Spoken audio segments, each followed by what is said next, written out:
Once you hit RC21, you can start one-shotting Rift using just Wukong.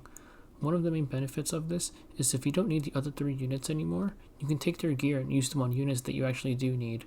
Also, with the extra 3 slots freed up, you can start friendship farming as well. I'll be going over what to look out for in Wukong stats during your run, and also things to look out for while you're friendship farming as well. First off, the Rift devices. You want all 3 of the Warrior Rift devices on the 1st, 2nd, and 3rd rows, and for the last one, you want to make sure you're using the one that gives you permanent immunity throughout the fight.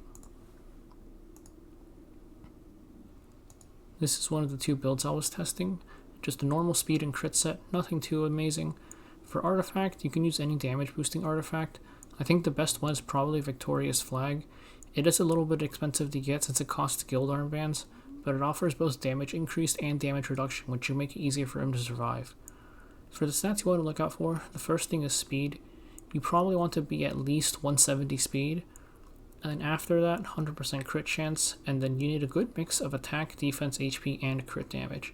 The reason for this is because during the runs, you need enough HP and defense to be able to tank attacks, especially later on in the fight once you're max injury. You are max injury, but also at that point in the fight, you'll have max sever stack, so the boss is doing less damage. But the boss's extra attack, when you hit him 5 times, does additional damage based on how injured you are, so the damage about evens out, and you're going to need about the same amount of bulk to survive early and survive late. And for damage, you're going to need enough damage and speed to make sure that you're able to lifesteal up so that you don't die from taking too many hits.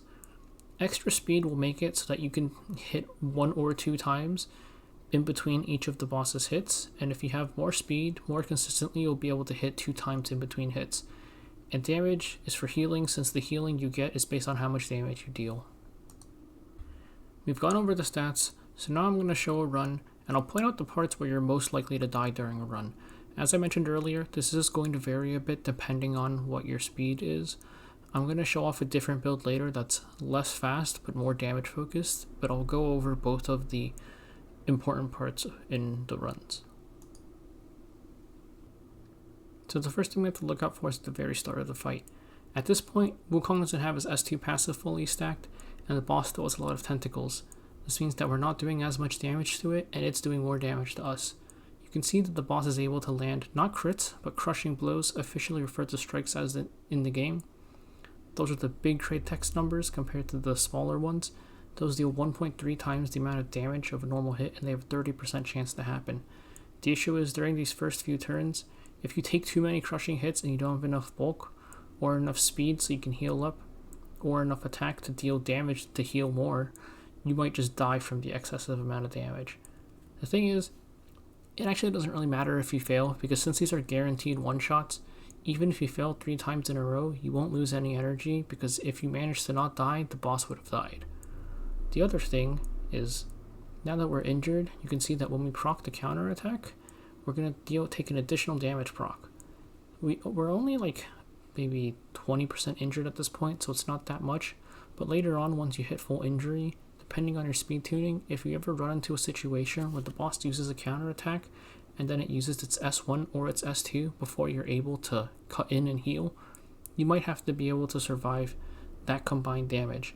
This speed tuning works out very nicely. That situation never occurs for the rest of the run, though it does happen in some of my other runs, which I'll make sure to show. For now, enjoy the rest of the run.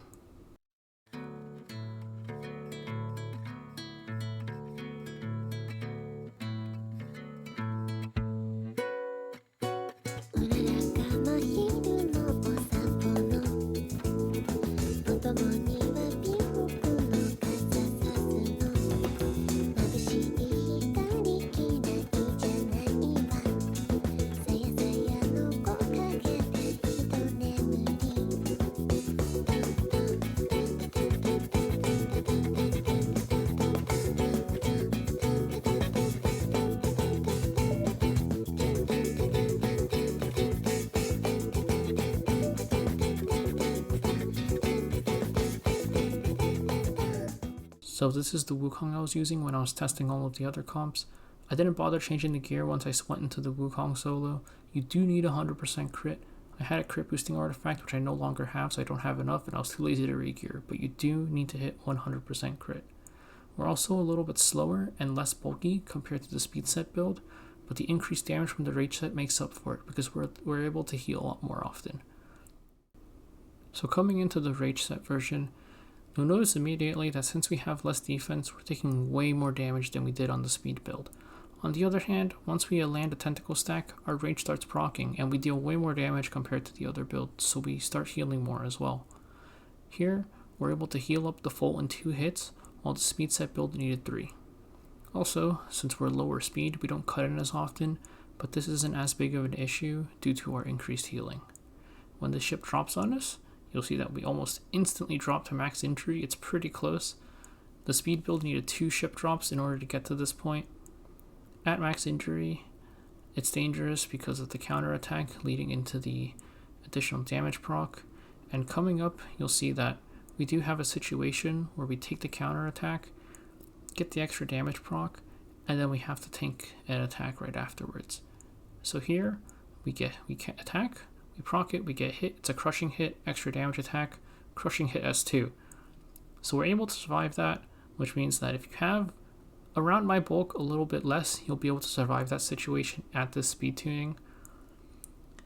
The thing is, aside from the crushing hits, there's no RNG in the runs, so once you're able to survive those hits, you can guarantee that these runs are going to work every single time. You can see I missed a crit there actually, because this was the build that I was testing with for all of the other comps, and I had 93% crit because I was using a crit boosting artifact.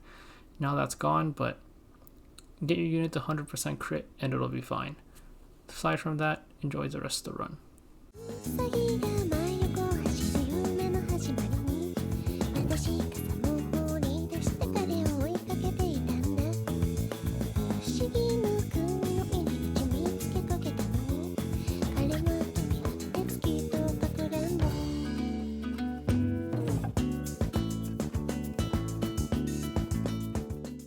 This is a Wukong I was using when I was limit testing to see exactly how sculpted I could go and still solo clear.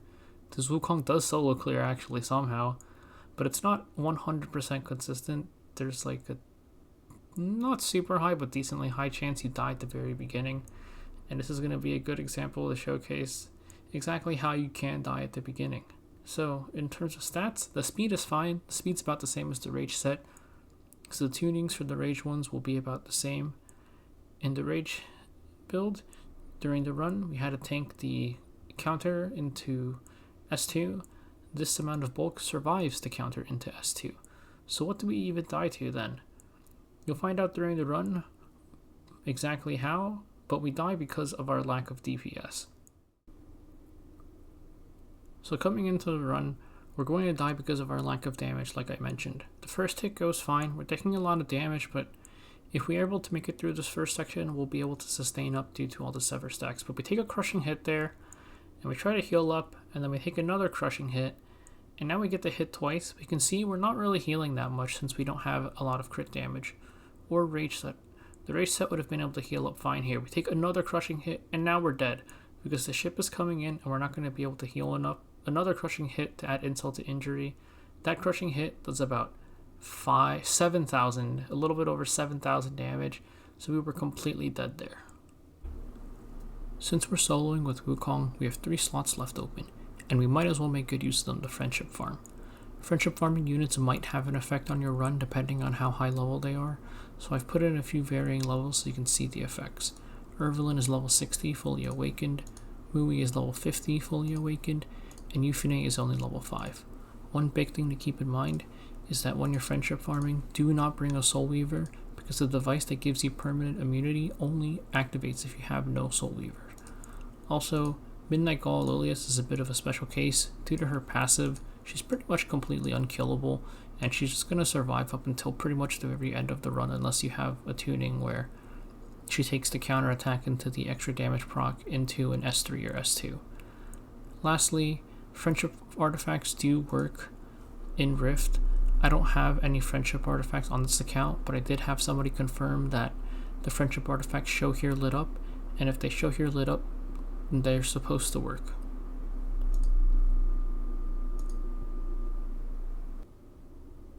So the fight starts, and the boss is going to open with its S2, and we'll see that both Euphine and Mui both just instantly die. Mui would have died to a non-critical hit too, but Ervelin's still alive. And now Ervelin's going to take his turn, and he's going to CR push the boss an extra 10%, and he's going to remove 1 Rift Counterforce. Ervelin still isn't dead. He would die to a critical hit, but we don't want to rely on that because it's RNG.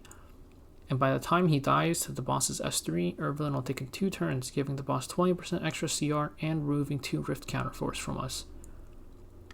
Now, the thing is, if you have a unit like Ervelin who's level 60 and won't die instantly, or if you're trying to friendship farm a Midnight God Lilius who is just going to be completely unkillable due to her passive, you're going to want to make sure you watch an entire run and make sure that your Wukong is able to survive into the end, because there's going to be the cycling that's going to be different from what you're normally used to because of the extra 20% CR, and also 2 less Rift Counterforce means that if you're just barely one-shotting, you might not have enough damage or enough turns left.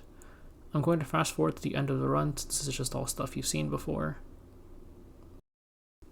So you can see at the end, we're cutting it pretty close thanks to the turns that Ervelin stole. Only 3 turns left, and also you can see that you do gain friendship during the end of a Rift run, and you don't gain any EXP since Euphine is still level 5. So that's the Wukong solo and friendship farming strategy. Obviously, this isn't mandatory.